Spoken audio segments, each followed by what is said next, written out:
Storm chasing is easy. It's really cheap. Oh my god. It's inexpensive. We're safe. It really does no wear on your car. I just love storm chasing. I live in Denver because it's right in between the Rocky Mountains and Tornado Alley, which is perfect for snowboarding and storm chasing, my two favorite activities. Beautiful. So on March 7th, when a little 5% risk popped up in eastern Kansas, I figured, why not make the drive? First storm of 2024, let's do it. And this is all I saw. A weak rain shower. But you know what? That's okay. It's still early season, but I still had to drive another 500 miles home. So I basically drove 1,000 miles for a little rain.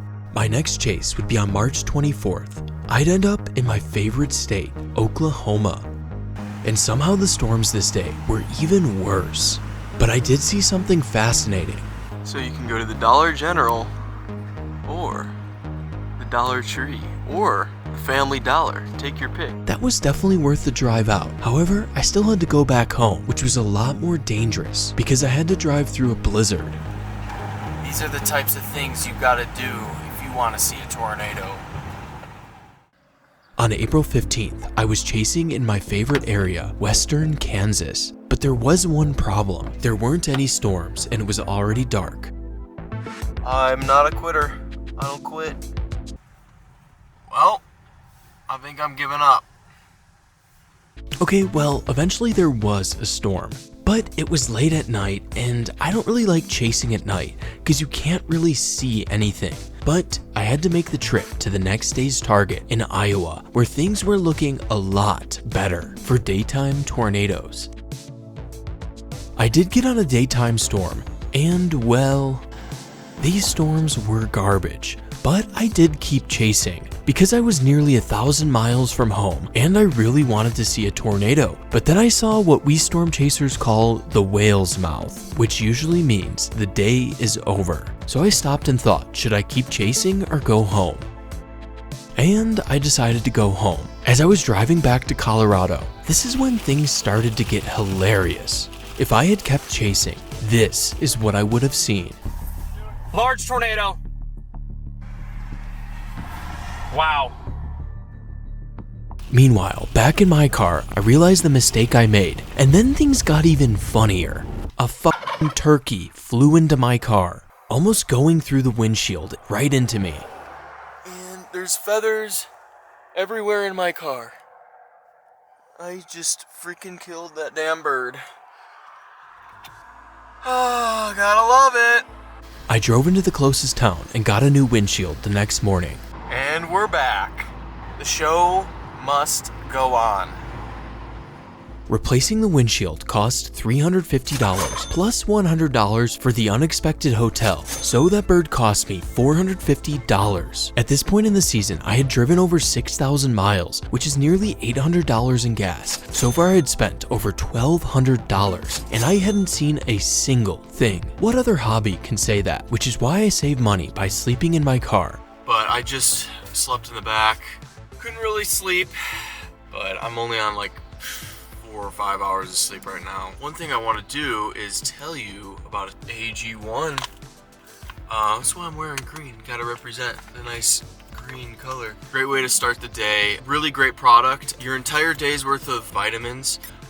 Just one scoop. I'll do one right now. Why not? If we see a tornado today, definitely because of this AG1. Stuff tastes great. Just get one scoop. Bada bing, bada boom. Really, all you need is water. We've been doing AG1 for the past month.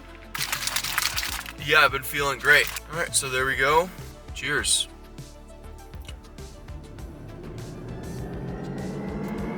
You could sip on this, but I kind of like just chugging it. I already feel better. To improve your health and support my channel, go to drinkag1.com/highriskchris to get $76 of free extras. In late April, a multi-day sequence would take shape, and I was joined by my freeloading friend Kelton. April 25th was kind of a nothing burger, so we made our way towards the next day's risk in eastern Nebraska. I had no idea what we were about to witness. Oh, there's a cone. You can see it. Zoom in, zoom in. I finally got my first tornado of the season, and it felt good. Until I destroyed my windshield again. There it goes. After putting down a couple nice little tornadoes, I had no idea what the storm was capable of. Oh, damn, it's right there. Multiple vortex tornado, horizontal vortex. Horizontal. Oh my God, this thing is strong. A beast was forming right in front of us. We're good here. We're good here. Cyclone's in front of us. And then this happened. Oh my God, look at those vortices! Countless vortices circled the tornado as it crossed the road right in front of us. I have never seen anything quite like this. Oh, Power flashes. And yeah, I was freaking out. Deal with it. All right, we're good Pay here. attention to the road. We're good. We're I'll good. film We're it. good. We're good. Oh my God. This thing is insane. Oh my God. All right, we're gonna get right up on this thing. We should be good with power lines. They pushed it the other way. Significant. It's right in here. The large multi-vortex tornado was in the field right next to us. Oh my God. Tornado emergency. Right at this moment, the National Weather Service put out a tornado emergency, which was a first for a tornado I was chasing. Look at it. This thing is a monster. It's Holy. right. Oh my God. It's right here. On our second approach with the tornado, it looked even stronger than it did earlier in its life. These sub-vortices were as big as regular tornadoes. Wow. Holy.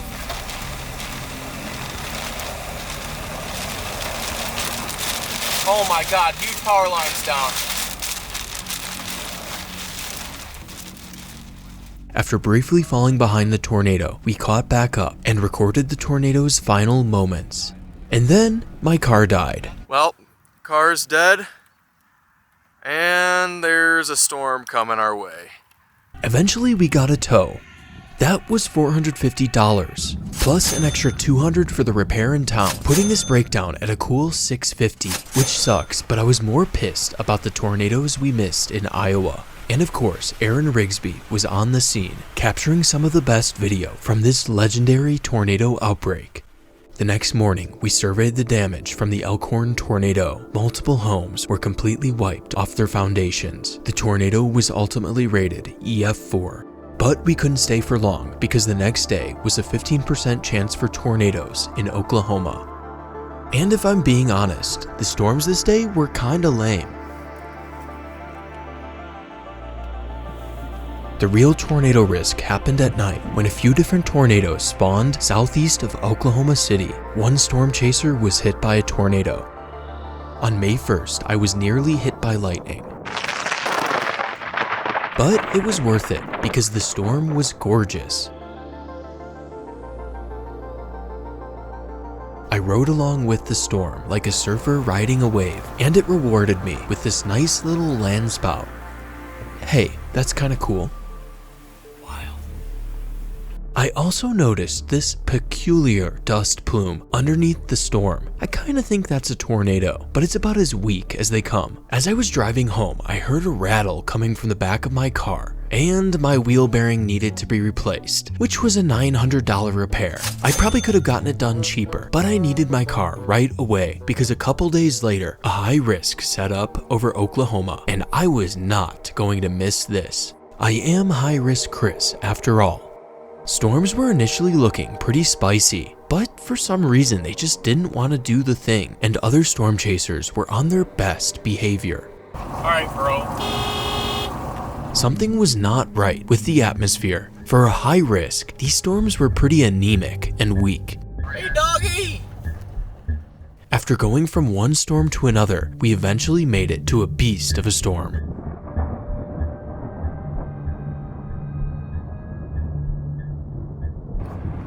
Look at that.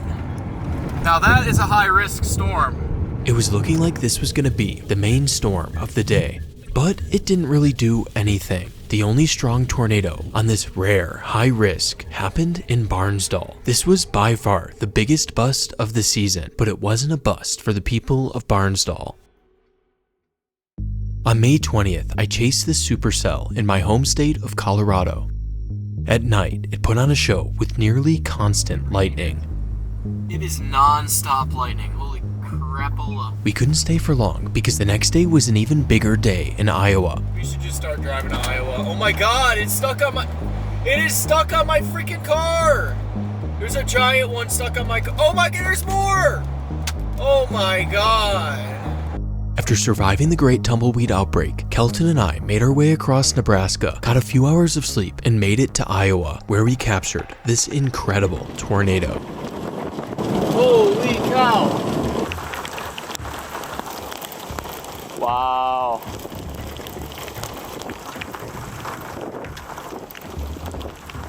And while this was an incredible tornado, there was one problem. I was right in the tornado's path, which was an identical situation to what I faced last year when I was hit by a tornado and nearly died, totaling my beloved Prius. I was not going to make that mistake again, so I went north away from the tornado. I can't keep going east. You gotta go north. And while I was driving north away from the tornado, little did I know there was another, even stronger tornado that was heading straight for my friend, Kelton. His rear dash cam captured the moment the tornado crossed the road, less than 30 seconds behind him. Any hesitation before that, and he probably would have died. Back north, I was still chasing the tornado, completely blind from the rain. And then I got stuck in the mud. Thankfully my car has all-wheel drive, otherwise there was no way I was getting out of that. I then came across tornado damage and checked to see if anyone needed help. Hello? Thankfully everyone was okay. That was intense? No kidding. No kidding. When I got to Greenfield, Iowa, I realized the town was hit. Yeah, Greenfield was hit. Really, really bad. In order to give as much room to the emergency workers, but still document this historic event, I flew my drone to survey the damage, and what I captured was truly heartbreaking. This day really shook me up. I think it may have released some hidden trauma from last year, so I took off the next couple days, which was a huge mistake because this tornado happened in southwest Oklahoma. Good thing Kelton was there and is letting me use his footage for free. Maybe I'm the freeloader. I mean, come on, just look at this thing. I should have been there.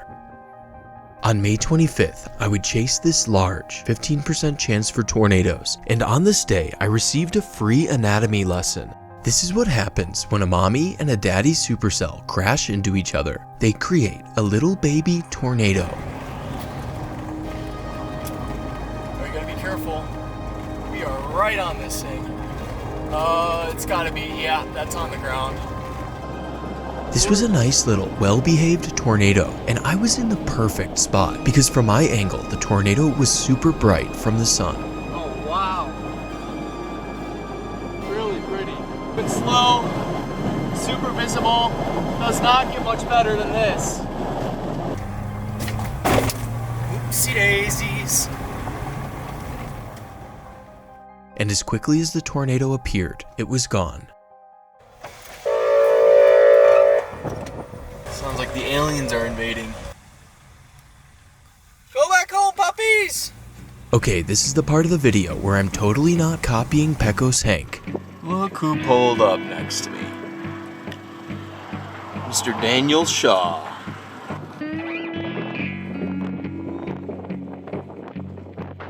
On June 1st, a supercell would initiate in Sterling, Colorado, only a couple hours from home. Little funnel up there.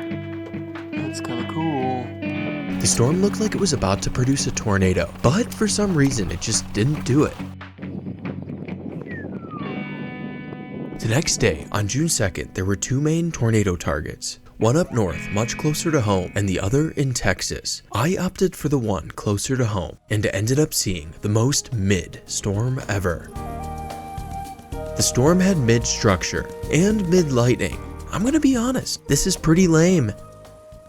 But down south in the southern target, there was one of the prettiest tornadoes of the year, and you'll never guess who was in the perfect spot, the GOAT, Aaron Rigsby. This tornado was incredible, and it happened right at golden hour. Wow! On June 15th, this small but pretty strong looking tornado formed north of Clarkson, Nebraska, and I was back in Denver dealing with some BS I don't even want to talk about. But my buddy Kelton was on the scene, capturing this incredible video of the tornado. It kind of felt like every day I chased would bust, but every day I wasn't out chasing produced incredible tornadoes. But on June 18th, I would get my redemption when this supercell in western Kansas appeared to be in the process of putting down a tornado. I don't think you'll ever see someone more excited about a little dust circulation than I was that day. Let's fucking go! Woo! But this maybe-nado was short-lived. Bam!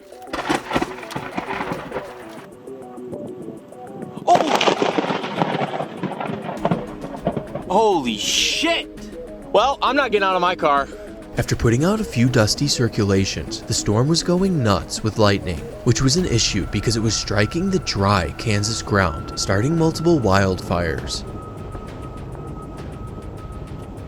But you know what? I was there. Why not stick your camera out of your car and record it? And then this happened. Lightning struck the fire right in front of my camera, giving me one of my favorite lightning shots I have ever captured. But the storm was still spitting out incredible lightning, including this rainbow lightning right at sunset.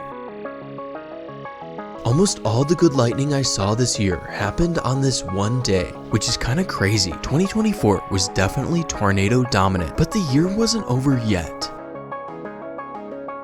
And while I love lightning, I like tornadoes more. That counts. On June 20th, I captured this dusty tube in Hawk Springs, Wyoming. God, I love this place. The same place I saw a few tornadoes almost exactly a year before. Wow, look at that. Seeing a tornado only a couple hours from home is always an incredible experience, and the day got even better. On my way home, my car's radiator exploded, requiring $2,500 in repairs, leaving my car stuck in the shop. So for the rest of the season, I'd be chasing in Kelton's car, and like a losing gambler, despite all the hardships, I kept going, while mooching off my friends, capturing gorgeous storms.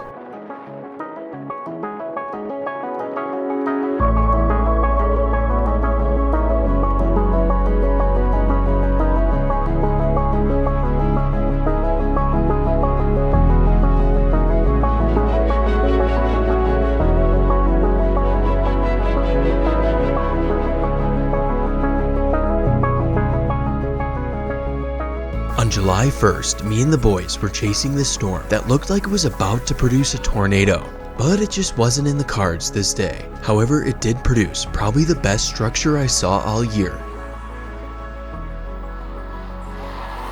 The next day I was in Iowa, and I visited the same spot I recorded the Winterset tornado in 2022. In 2024, the view looked a little bit different. Later that day, Kelton's car completely died, stranding us in the middle of Iowa. Rip. It's a long story, but eventually I made it onto a train, which took me back home to Denver. After this little fiasco, I pretty much stopped storm chasing and focused 100% on YouTube, releasing banger after banger. But no, seriously, this has been a dream of mine for the past couple years.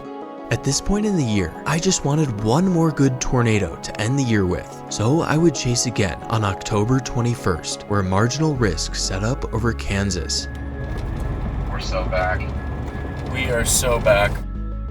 And things were going well. I was on a rotating supercell that looked like it actually had a chance at producing a tornado. And then the unthinkable happened. Oh, there it is. The check engine light. But that's been the theme of this year is busted setups in Kansas and car problems. But this may be my last chase of the season. And with that, my year came to a close. In total, I drove over 20,000 miles, replaced one windshield, paid for a ridiculous tow, and rebuilt my car's engine, while also spending countless days on the road, costing me well over $6,000. So what is the moral of the story? Storm chasing in an unreliable vehicle is a bad idea. Alright, so there's the piece of garbage I've been driving all year. I want you guys to meet my new car. We are going to see a lot of tornadoes in this thing.